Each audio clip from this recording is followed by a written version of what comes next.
Bien, esta mañana es un tema acerca de la oración, pero es una oración muy especial. Se titula este estudio Ejemplo de oración de un pecador penitente, o es un ejemplo de oración penitente. Bueno, para tener una idea, esta oración solo se puede hacer cuando conocemos el lugar o el nivel de los privilegios donde Dios nos ha puesto como hijos suyos, como testigos de Cristo, como ministros de reconciliación, en nuestro hogar como padres de familia, como sacerdotes del hogar, en la iglesia, cumpliendo nuestros dones, nuestros ministerios. Son los privilegios en los cuales el Señor nos ha puesto. Pero cuando nosotros caemos o caemos de esa posición de privilegio y experimentamos lo doloroso que es el pecado que nos hizo caer. De hecho, una oración penitente es una oración donde se presenta una situación de pecado, de reprensión, de arrepentimiento y penitencia. Y esto lo vamos a ejemplificar en la vida del rey David. Y vamos a ver la posición de privilegio que él tenía.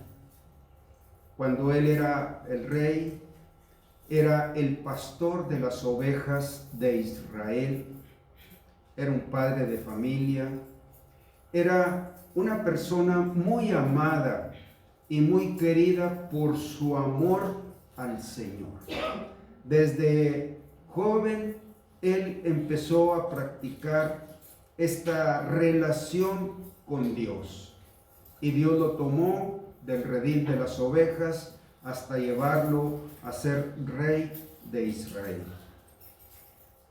Entonces, en este caso vamos a ir viendo primeramente la situación del pecado. Les menciono esos privilegios en los que Dios se los había dado por gracia, lo había capacitado, lo había llevado, lo había sostenido para tenerlo ahí, el pastor de las ovejas de Israel.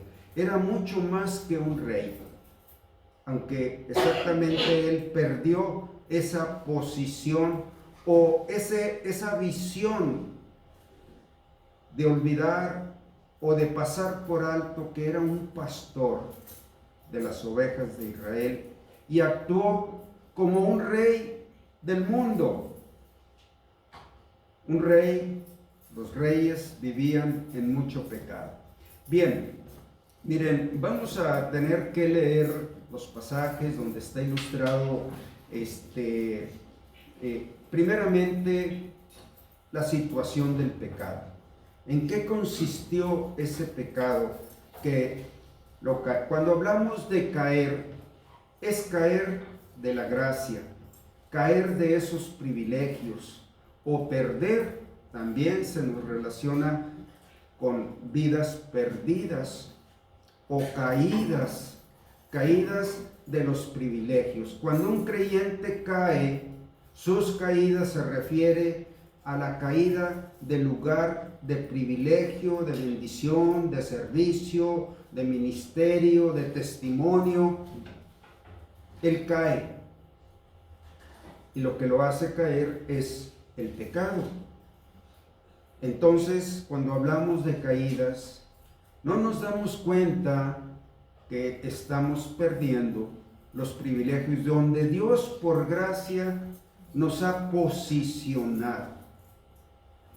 Sencillamente, si uno se llama creyente de Jesucristo, pues es un privilegio que tú creas, que llegues a creer, que te consideres un creyente de Jesucristo, es algo que el Señor hizo para ponerte ahí en tu corazón.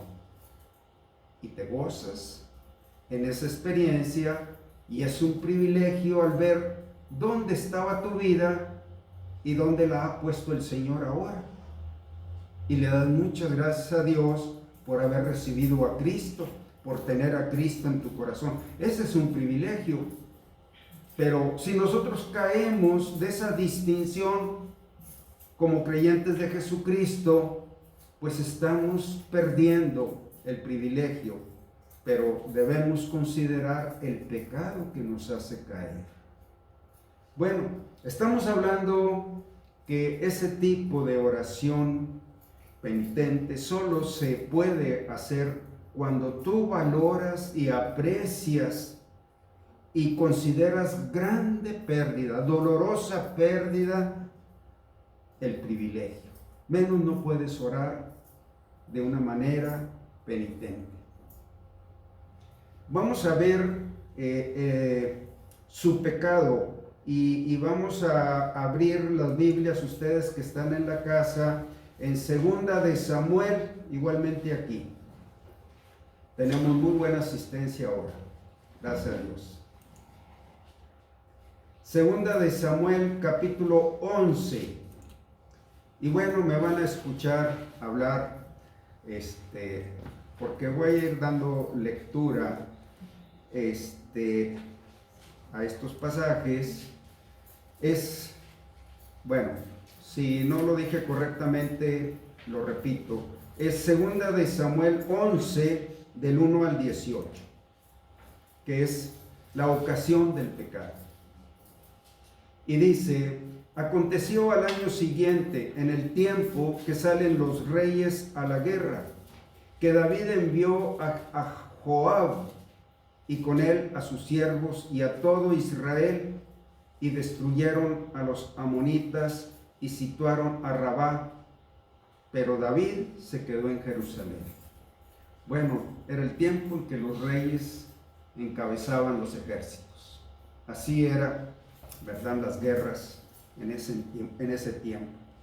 Y sucedió un día, al caer la tarde, que se levantó David de su lecho y se paseaba por el terrado de la casa real, y vio desde el terrado a una mujer que se estaba bañando, la cual era muy hermosa. Envió David a preguntar por aquella mujer, y le dijeron: aquella es Betsabé, hija de Eliam, mujer de Urías Eteo. Y envió David mensajeros y la tomó. Dice el rey que vayas. Bueno, así actuaban los reyes del mundo.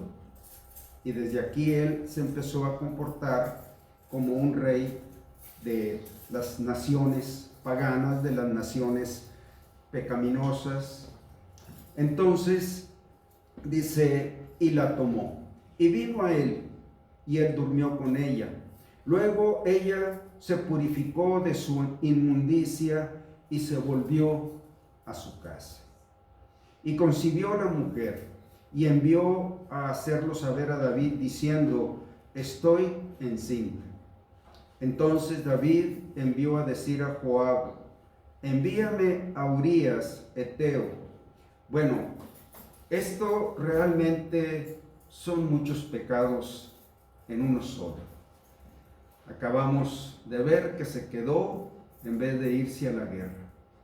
Entró en la concupiscencia, pero ahora está tramando la muerte del esposo de Betsabé. Y dice: y Joab envió a Urías a David. Cuando Urías vino a él, David le preguntó por la salud de Joab y por la salud del pueblo y por el estado de la guerra. Después dijo David a Urías: desciende a tu casa y lava tus pies. Y saliendo Urías de la casa del rey, le fue enviado presente de la mesa del rey. Él dijo: ¿qué distinción? ¿A qué se debe esto? Mas Urías durmió a la puerta de la casa del rey con todos los siervos de su señor y no descendió a su casa. E hicieron saber esto a David, diciendo: Urías no ha descendido a su casa. Y dijo David a Urías: ¿No has venido de camino? ¿Por qué pues no desciendes a tu casa? Y Urías respondió a David: El arca e Israel y Judá están bajo tiendas, y mi señor Joab y los siervos de mi señor en el campo. Y había yo de entrar en mi casa para comer y beber y a dormir con mi mujer. Por vida tuya y por vida de tu alma, que yo no haré tal cosa. Bueno, este hombre se guardó a sí mismo. Y David dijo: Quédate aquí, aún hoy y mañana te despacharé. Y se quedó Urías en Jerusalén aquel día y el siguiente. Y David lo convidó a comer y a beber con él hasta embriagarlo. Todo esto era determinado, era tramado, ¿verdad? Premeditado, lo cual pues hablaba de pues su vida ruinosa en ese momento, ruin. Y él salió a la tarde a dormir en su cuna con los siervos de su señor, en su cama, mas no descendió a su casa. Venida la mañana, escribió David a Joab una carta, la cual envió por mano de Urías, y escribió en la carta diciendo: Poned a Urías al frente, en lo más recio de la batalla, y retiraos de él, para que sea herido y muera. Así fue cuando Joab sitió la ciudad, puso a Urías en el lugar donde sabía que estaban los hombres más valientes, y saliendo luego los de la ciudad, pelearon contra Joab, y cayeron algunos del ejército de los siervos de David, y murió también Urías Eteo. Entonces envió Joab e hizo saber a David todos los asuntos de la guerra, como diciendo: misión cumplida, asunto consumado. Bueno, vamos viendo, este es el escenario del pecado, ¿verdad? Actuando un hombre fuera de esa posición de privilegio que Dios le da, distinción, dignidad, por encima de muchos. Bueno, vamos a ver un pasaje ahora, en este pasaje, pero Dios no puede ser burlado. Dios está pendiente de el corazón de los hombres y sobre todo de aquellos a quien Él distingue, ¿verdad?, por la gracia, para ponerlos en una posición así. Y vemos aquí en 2 de Samuel 12, desde el versículo 7 al 12, vamos a ver cómo Dios manda un profeta específicamente a reprender al rey David. Vamos a leer desde el versículo 7, 12, 7 en adelante. Entonces dijo Natán a David: tú eres aquel hombre. Así ha dicho Jehová, Dios de Israel. Aquí vemos los privilegios. Yo te ungí por rey sobre Israel y te libré de la mano de Saúl y te di la casa de tu señor y las mujeres de tu señor en tu seno. Además te di la casa de Israel y de Judá. O sea, aquí está hablando como el pueblo o como las ovejas. Y si esto fuera poco, te habría añadido mucho más. ¿Por qué pues tuviste en poco la palabra de Jehová, haciendo lo malo delante de sus ojos? Y a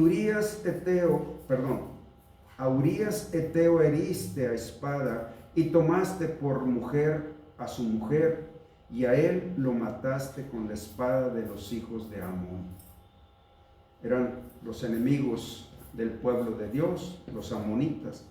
Por lo cual, ahora no se apartará jamás de tu casa la espada, por cuanto me menospreciaste. Dios habla en un sentido, decirte, tú pecaste contra mí, ¿verdad?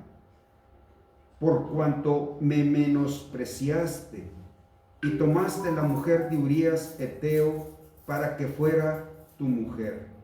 Así ha dicho Jehová: he aquí, yo haré levantar el mal sobre ti de tu misma casa, y tomaré tus mujeres delante de tus ojos, y las daré a tu prójimo, el cual yacerá con tus mujeres a la vista del sol. Porque tú lo hiciste en secreto, mas yo haré esto delante de todo Israel y a pleno sol. Bueno, esto es cuando Dios exhibe nuestros pecados. También Jehová ha entonces dijo David a Natán: pequé contra Jehová. Y Natán dijo a David: también Jehová ha remitido tu pecado, no morirás. Mas por cuanto con este asunto hiciste blasfemar a los enemigos de Jehová, el hijo que te ha nacido ciertamente morirá. Y Natán se volvió a su casa, y Jehová hirió al niño de la mujer de Urías. Finalmente, y en el séptimo día murió el niño. Bueno, aquí vemos la dura reprensión. Vamos a ver unos aspectos más. Nosotros vemos la confesión y luego las consecuencias. La confesión específicamente para ver qué es lo que llevó a David a orar como un penitente. Dice en el versículo 13: entonces dijo David a Natán: pequé contra Jehová. Y vemos las consecuencias que se mencionaron a partir del versículo 14 hasta el 18. Realmente él trajo a su propia familia, a su propio reinado, a su servicio para Dios, trajo mucha maldad, abrió las puertas. Y bueno, vamos a desarrollar este tema,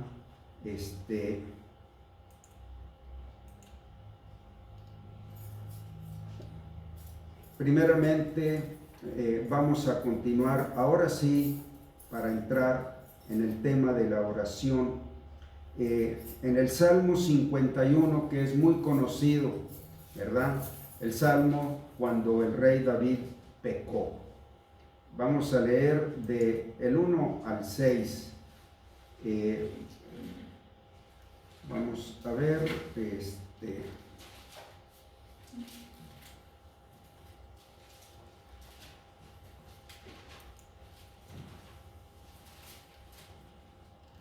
bueno, ¿quién nos quiere leer? Ahí, Eldita, ¿lo tienes, por favor? Salmo 51, del 1 al 6. Ten piedad de mí, oh Dios, conforme a tu misericordia. Conforme a la multitud de tus piedades, borra mis rebeliones. Lávame más y más de mi maldad, y límpiame de mi pecado. Porque yo reconozco mis rebeliones, y mi pecado está siempre delante de mí. Un momento. Esto habla de la profundidad. No nomás mencionó allá en 2 de Samuel, él solo declara: yo pequé contra Jehová. Pero aquí él está abriendo y profundizando y detallando su pecado. Te pido, por favor, que vuelvas a empezar. Ten piedad de mí, oh Dios, conforme a tu misericordia. Conforme a la multitud de tus piedades, borra mis rebeliones. Lávame más y más de mi maldad y límpiame de mi pecado. Porque yo reconozco mis rebeliones, y mi pecado está siempre delante de mí. Contra ti solo he pecado, y he hecho lo malo delante de tus ojos, para que seas reconocido justo en tu palabra, y tenido por puro en tu juicio. He aquí, en maldad he sido formado y en pecado me concibió mi madre. He aquí, tú amas la verdad en lo íntimo y en lo secreto me has hecho comprender sabiduría. Bueno, él está declarando que es totalmente pecado desde el vientre de su madre, ¿verdad? Lava mis rebeliones, límpiame. Bueno, aquí es en un sentido la confesión, pero también es una petición de limpieza. Aquí empieza, penitencia tiene que ver con dolor, con tristeza, con amargura, por los efectos del pecado. Y desde aquí él empieza su penitencia, por decirlo así. David se declaró culpable ante Dios, reconociendo su pecado. He pecado contra Jehová.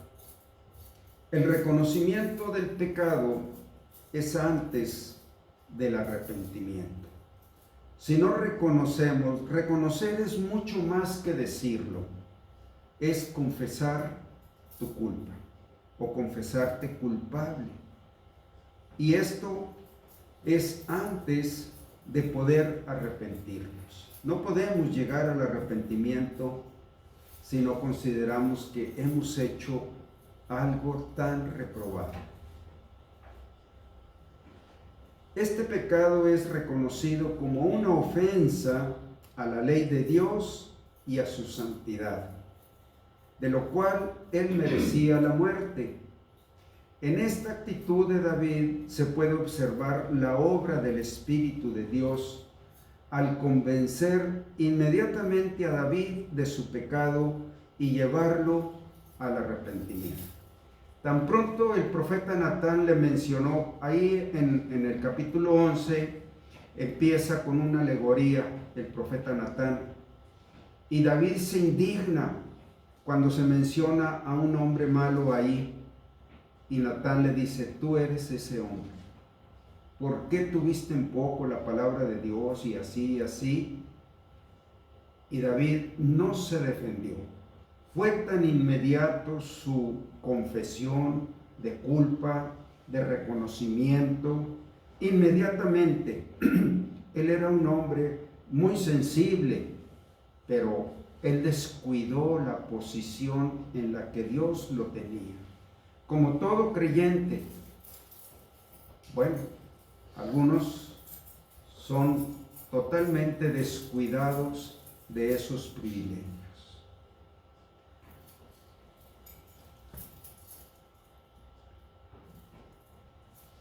Sin embargo, Dios tuvo misericordia de David y perdonó su pecado. Perdonarlo implicaba dejarlo vivir.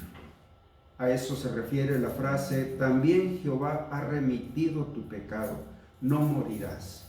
La remisión es que alguien pagó y ese alguien todavía no venía, pero iba a venir a pagar.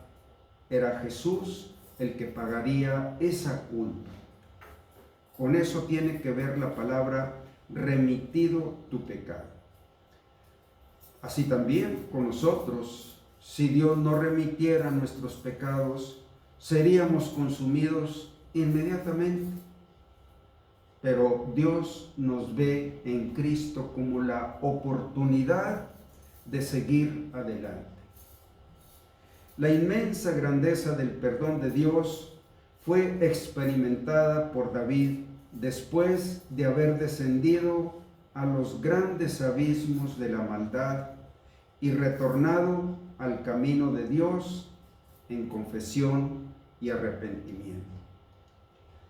Las consecuencias del pecado, sin embargo, alcanzaría la vida del niño concebido en la relación entre David y Betsabé.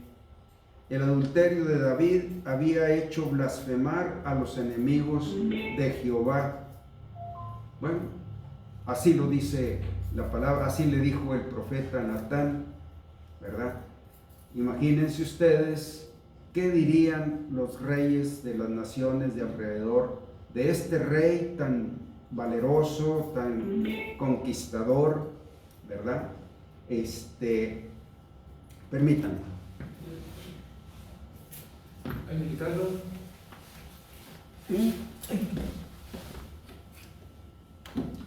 Sí. Entonces, el adulterio de David había hecho blasfemar a los enemigos de Jehová. La vida de este niño continuaría siendo causa de blasfemia de parte de los enemigos de Jehová. Y por esta razón Dios no permitiría que el hijo de David viviera. Esta decisión de Dios fue en su soberanía y era irremisible. Nos resulta difícil entender por qué Dios le dio muerte a este niño que no tenía culpa. Bueno, una de las cosas es que Dios es soberano y sabe cuánto un niño al crecer puede sufrir o puede causar problemas. El caso es que no podemos entender esta soberanía de Dios, solamente que Él sabe. Ahora, tenemos nosotros, porque el Señor dio esa promesa: dejen los niños venir a mí, porque de ellos es el reino de los cielos. A la luz de esa declaración del Señor, lo único que podemos pensar es que ese niño fue al cielo. Tan pronto nació, ese niño fue al cielo. No vio maldad, no conoció maldad, fue librado de una vida, de un entorno tan penoso. Bueno, es lo que podemos pensar, aunque nos resulte difícil a veces entenderlo o aceptarlo. Levantaré sobre ti el mal de tu misma casa. El profeta habla por Dios sometiéndose a hacer cabalmente lo que él permitía que se hiciera, lo que Dios permitía que se hiciera. El hecho es que la pérdida de carácter de David por el descubrimiento de sus crímenes tendía en el curso natural de las cosas a disminuir el respeto de su familia, debilitar la autoridad de su gobierno y alentar el predominio de los desórdenes por todo su reino. Entre todas estas penas dolorosas de ellas fue perder su dignidad como padre de una familia real, como rey, como el comandante del ejército y como siervo de Dios. Bueno, cuando hablamos de penitencia, este es el dolor. El dolor porque has perdido una posición tan alta, tan digna, tan representativa de Dios, y de pronto no tomaste. ¿Por qué pasaste por alto la palabra de Dios?, le dice el profeta. Entonces, de pronto él se ve descubierto, derrumbado, y el dolor de su corazón es lo que se llama penitente o penitencia. Por eso yo les decía que no podemos hacer esta oración si no conocen los lugares de altura, de privilegio, de distinción, donde Dios ya te ha puesto. Y luego tú caes por el pecado. Si aprecias y valoras lo que has perdido, te va a doler en tu corazón. Y más, haber ofendido a Dios. Has hecho que los enemigos blasfemen contra mí. Bueno, David confesó y se arrepintió de su pecado, pero el juicio de Dios fue que su niño muriera. Las consecuencias del pecado de David fueron irreversibles. Fue una corriente, y ustedes pueden leer ahí en 2 de Samuel y luego en Primera de Reyes, lo que fue la lucha de los hijos del rey David. Es tremendo lo que sucedió. Su propio hijo lo quiso destronar, Absalón quiso darle muerte, sus hermanos se mataron entre sí, cometieron adulterio, violaron a su hermana. Todo esto era la huella del pecado que reinaba, y Dios quería a David para que la presencia de David, su testimonio, su compañerismo con Dios, echara fuera su influencia, echara fuera todo ese espectro de maldad. Pero él no tomó en cuenta el valor de la posición donde Dios lo tenía. Y cayó, pecó profundamente. En ocasiones no basta con pedir perdón. Cuando Dios nos perdona y restaura nuestra comunión con Él, no elimina las consecuencias de nuestras malas acciones. Es pérdida. El pecado cobra factura, te quita una parte de tu vida que ya no puedes recuperar. Dios nos sigue usando por su gracia y usa lo que quedó de nuestras vidas, hasta que nosotros guardemos eso poco que nos queda, que no lo destruya el pecado.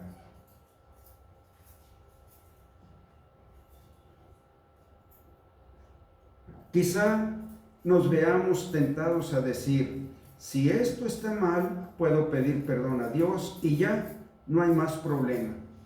Pero debemos recordar que podemos echar a andar situaciones cuyas consecuencias no podremos revertir.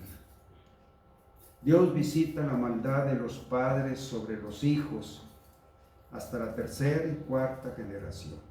Pero hace misericordia a millares de aquellos que le temen. Bueno, David hizo esto simplemente lo que esos enemigos de Jehová, de esta situación, se refiere los reyes o las naciones que luchaban contra el reino de Israel. Siempre estuvo rodeado de naciones enemigas. Y el rey David fue y los venció y los conquistó, ¿verdad? Pero él se comportó igual que uno de estos reyes.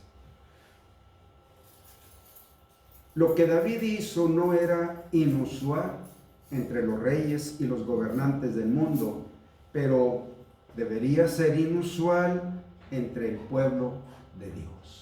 Él no era un rey igual, no era una nación igual, no tenían un Dios igual, no tenían una ley de Dios de principios y mandamientos igual que las naciones. Ellos eran un pueblo especial.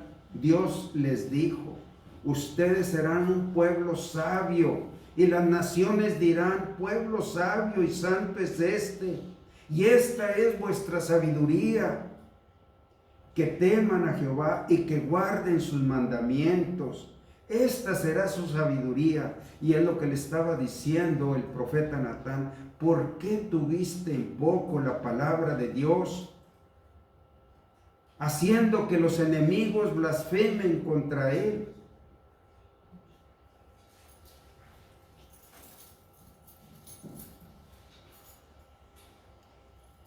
Hasta este momento, lo único que le había importado al rey era ocultar su pecado del mundo, lo cual, a la vista del mundo, lo cual, a pesar de toda su habilidad, no pudo lograr, porque sus enemigos lo entendieron a fin de cuentas. Y es algo que el profeta trajo para decirlo, por algo trajo para decirle eso. El castigo de Dios, sin embargo, alcanzaría la vida del niño concebido en la relación entre David y Betsabé. El adulterio de David había hecho blasfemar a los enemigos de Jehová. La vida de este niño continuaría siendo causa de blasfemia de parte de los enemigos de Jehová. Y por esta razón, Dios no permitiría que el hijo de David viviera.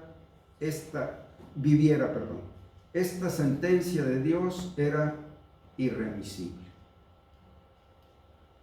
Ahora vamos a entrar en esta parte de donde él suplica a Dios que lo restaure, que lo vuelva a esa posición. Claro que sí, el rey David entró en una convicción de que había perdido algo muy valioso, algo muy digno, que era una distinción que Dios le daba por gracia. Y restauración es: regrésame allí, ese privilegio, esa comunión, tú manifestándote en mí, usándome, haciendo grandes cosas. Llévame otra vez a esa misma situación. Y dice el versículo, vamos a hacer aquí una pausa.